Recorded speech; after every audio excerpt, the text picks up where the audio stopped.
I'm Frank Sesno, and I've been at George Washington University now for 18 years. And the work that I'm doing now with students, with faculty, with others around climate change, sustainability, environmental justice, and equity is so key to where we are, to where our students are, and to where I am and where I come from. I think I date my commitment to this space back to when I was a kid and I went to camp in Colorado. And I spent time in the mountains. And I remember the quiet night staring up at the sky and just being able to see the stars twinkle and hear the creek churn down through the campground. And it was a spiritual connection. And as I've grown up and as I've done my work as a journalist and traveled the world and done stories about both environmental degradation and also environmental breakthrough, I have seen that this in so many ways is fundamental to who we are and what we are, how we live, how healthy we can be as we live.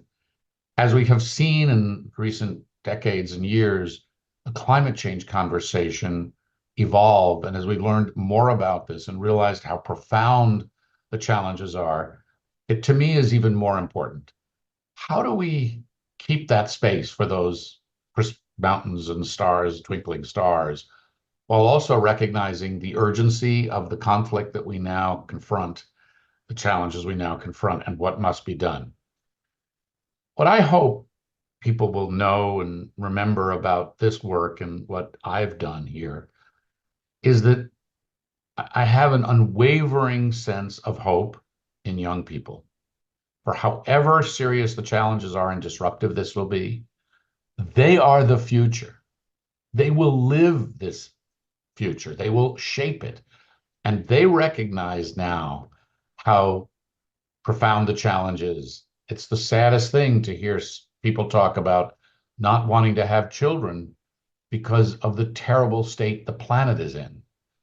But we can do better than that. And so that's what I want to do, bring people together so that we can figure out how to do better, so that we can cross lines and divisions and collaborate with one another, so we can have the research and the knowledge so that we're armed with the ideas and the understanding that we need to invent the future, and then pass that knowledge and that commitment on to young people who will certainly do it and lead it themselves. If I can have just a small piece, make a small contribution in that, that will be something that I'm immensely proud of and would pass down to my kids and my grandchildren, saying, you can live on a planet that is healthy and thriving and sustainable.